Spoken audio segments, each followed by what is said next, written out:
Ramadan Kareem. Setelah Rasulullah meninggal dunia, tergantikan oleh Khalifah Abu Bakar Siddiq, Umar bin Khattab, Utsman bin Affan, dan selanjutnya Ali bin Abi Thalib. Dan kemudian selesailah masa kekhalifahan. Pada masa Abu Bakar Siddiq saja jadi khalifah, itu sudah timbul permasalahan di internal umat Islam. Ada Musailamah Al-Kadzab yang mengaku sebagai nabi. Ada para pembangkang zakat. Para pembangkang zakat ini juga sahabat-sahabat ring pertama Rasulullah. Orang yang mengaku jadi nabi juga ring pertama Rasulullah, bukan orang kafir, tapi orang Islam sendiri yang notabene mereka pun hafal Al-Quran, hafal hadis. Orang-orang soleh. Tapi punya prinsip yang berbeda. Kata Abu Bakar dengan ketawaduannya, aku diangkat itu hanya jadi pemimpin masyarakat, bukan pemimpin agama, bukan nabi, karena Nabi Muhammad adalah nabi terakhir yang tidak ada lagi nabi setelah Nabi Muhammad SAW. Maka ada yang berpidato, kalau Abu Bakar hanya pemimpin masyarakat, pemimpin umat, bukan pengganti nabi, maka akulah pengganti nabi. Maka Musailamah mengaku sebagai pengganti nabi, artinya nabi baru setelah meninggalnya Rasulullah wafat.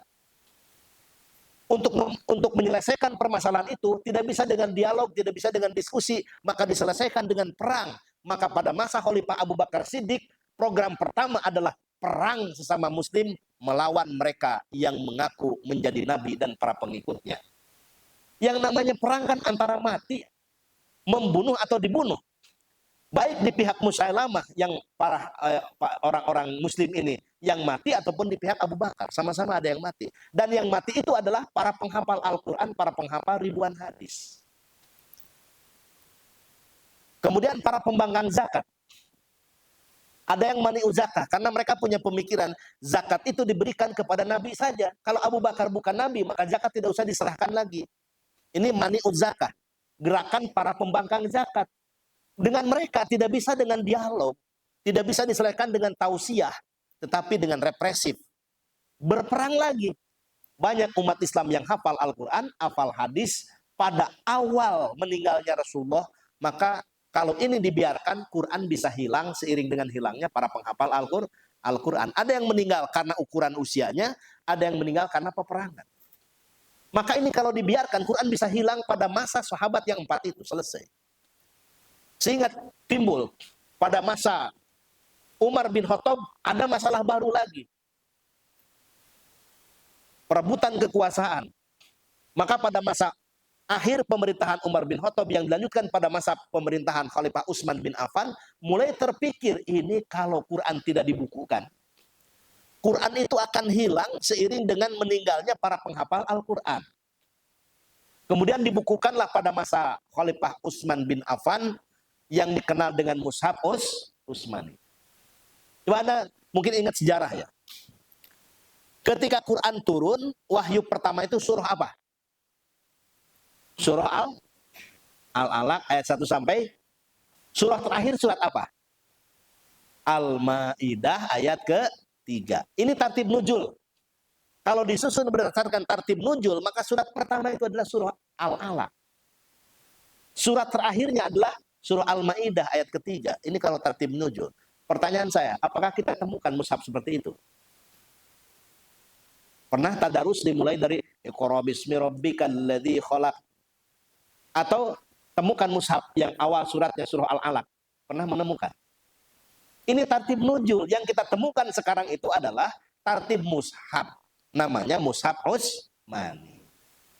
Yang disusun pada masa pemerintahan Khalifah Utsman. Karena ini tartib mushaf, maka surat pertama bukan lagi surat Al-Alaq sesuai dengan tartib nuzulnya, tertib turunnya, tetapi sudah tartib mushaf. Quran kita surat pertamanya surat apa? Surat terakhir surat. Nah, ini saja sudah menjadi isyarat. Islam itu mengurus 2 hal penting. Surah Al-Fatihah itu hubungannya dengan hablum minallah. Surah An-Nas hubungannya dengan hablum minannas. Ini mirip dengan sholat. Sholat itu diawali dengan takbir. Allahu Akbar, hablum minallah. Tetapi selesai sholat kita mengucapkan salam. Nengok ke kanan, nengok ke kiri. Benar nggak? Ada yang jawab salam tidak itu?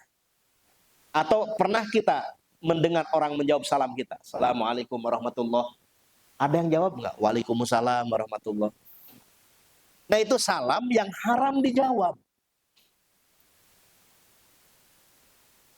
Jadi kalau kata rucingan seorang Sunda mah, aya salam anu haram dijawab. Salamna ketika sholat. Assalamualaikum warahmatullah. Assalamualaikum warahmatullah. Itu haram dijawab. Meskipun sholat di Masjidil Haram, di Masjid Nabawi dengan syekh yang paling panjang jenggotnya. Assalamualaikum warahmatullah. Waalaikumsalam warahmatullah. Haram dijawab ya. Ini tartib mushafnya saja sudah mengisyaratkan pentingnya memelihara hablum minallah, pesan moral surah Al-Fatihah dan pesan moral surah An-Nas mengingatkan kita pentingnya memelihara hablum minallah. Ketika umat Islam berkembang bukan hanya di Jazirah Arab, sudah keluar Arab sampai ke Mesir, sampai ke Afrika, malahan sampai ke Indonesia, bukan hanya sulit mentafsirkan, menterjemahkan saja repot. Kalau orang Arab, Qurannya berbahasa Arab, mereka paham dengan sastra Arab, tidak usah diterjemahkan, langsung paham. Tapi ketika sampai ke Mesir, meskipun sama-sama Arab, sampai ke Afrika atau sampai ke Nusantara, kita repot itu kalau tidak ada terjemahan. Maka kemudian ada terjemahan Al-Quran. Terjemahan saja tidak cukup. Saya bisa sampaikan dan bisa yakinkan, tidak mungkin memahami Al-Quran hanya dengan terjemahan yang ada. Nggak bakal paham. Karena banyak kata-kata Arab atau bahasa Al-Quran yang tidak bisa diterjemahkan dalam bahasa Indonesia. Contoh, coba buka Quran surah An-Nahl ayat 104. Ali Imran 104. Alhamdulillah. Ini pengkuh agama rada regreg kalau baca Quran minimal seperti ini. Mudah-mudahan yang lain lancar juga. Amin ya rabbal. Yad'una ilal khair, kebajikan diartikannya. Ya'muruna bil ma'ruf disebut ma'ruf. Diterjemahkan apa tidak? Dalam bahasa Arabnya ma'ruf, diterjemahkan ma'ruf lagi. Ada terjemahannya apa belum? Belum ada. Itu tidak paham. Apa khair, apa ma'ruf? Khair kebajikan. Ma'ruf adalah ma'ruf. Ini tidak paham. Ada lagi melihat. Yang Anda pahami melihat seperti apa dalam konteks bahasa Indonesia? Mata fokus kepada satu objek, itu disebut dengan melihat kan? Quran menyebut melihat itu tidak sebatas itu, tapi ada 3 ungkapan melihat sedikitnya. Misalkan ro'a. Terjemahannya kalau dibuka, alam taro kaifa fa'ala rabbuka bi ashabil fil. Itu apakah Anda tidak melihat bagaimana Abraha masuk ke kota Makkah untuk menghancurkan Ka'bah, naik kendaraan gajah. Itu dalam Quran surah Al-Fil. Ro'a artinya melihat, maka ada hadis man ro'a minkum munkaron falyughayyirhu biyadihi. Siapa yang melihat kemunkaran, rubahlah dengan tangan. Melihat. Ada lagi basoro. Basoro juga melihat. Wa fi anfusikum afala tubsirun. Apakah kalian tidak melihat kepada diri kalian? Ro'a tadi melihat, basoro juga melihat. Ada lagi satu lagi. Masih diartikan melihat juga. Afala yanzuruna ilal ibili kaifa khuliqat. Apakah kalian tidak melihat bagaimana unta diciptakan? Ada 3 melihatnya. Basoro melihat, ro'a melihat, madoro melihat. Apa perbedaan dan persamaan dari 3 tadi? Terjemahan tidak bisa menjawab. Ini saya ingin menunjukkan memahami Al-Quran tidak mungkin hanya dengan terjemah. Maka harus larinya ke tafsir. Dan awal mula tafsir hanya memindahkan kata-kata Arab yang rumit diterjemahkan ke dalam bahasa Arab lagi. Itu disebut dengan corak tafsir tahlili. Siapa penulisnya? Keponakan Nabi bernama Ibnu Abbas. Nama tafsirnya Tanwirul asing semua ya. Tanwirul Mikbas. 1 jilid itu pertama tafsir di dunia. Atau di pesantren lazim baca tafsir Jalalain. Itu tafsir tahlili. Tidak banyak informasi dan penjelasan, hanya menjelaskan kata-kata dalam bahasa Arab diterjemahkan dalam kata-kata Arab lagi yang mudah dipahami. Contoh misalkan kita sering ngomong kan, namanya mahasiswa, mahasiswi sudah berinteraksi dengan literatur berbahasa asing, berbahasa Inggris, maka kadang-kadang bercampur bahasanya juga dengan bahasa-bahasa asing, sampai-sampai susah dimengerti. Ternyata yang ngomongnya juga memang tidak paham. Dia sambutan atau pidato. Kita semua ini terinspirasi oleh gerakan agresi yang telah memanipulasi dunia era milenial. Coba, dia ngomong tapi kita tidak paham. Sering kan kita mendengar kalau orang intelek katanya ngomongnya itu tidak dipahami.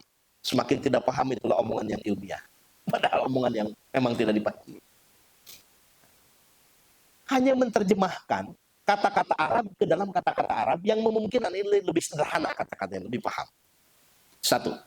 Yang kedua, timbul pemikiran pengembangan tafsir berikutnya. Karena ketika Quran turun, disampaikan oleh Rasulullah, diterima oleh para sahabat, kalau ada hal-hal yang tidak dimengerti oleh para sahabat, dijelaskan Al-Quran itu. Oleh siapa yang menjelaskannya? Yang punya otoritas menjelaskannya siapa? Sahabat apa Nabi? Yang menjelaskannya Nabi Muhammad SAW. Nabi yang menyampaikan Al-Quran, Nabi juga yang menjelaskan Al-Quran. Maksud ayat itu disampaikan itu seperti apa? Yang menjelaskannya siapa? Maka kalau berpegang kepada sejarah ini, yang berhak menjelaskan firman-firman Allah itu adalah utusan Allah, yaitu Nabi. Maka berkembanglah pemikiran membuat tafsir yang menjelaskan ayat-ayat Al-Quran dengan hadis. Ini disebut tafsirnya tafsir bil maksur.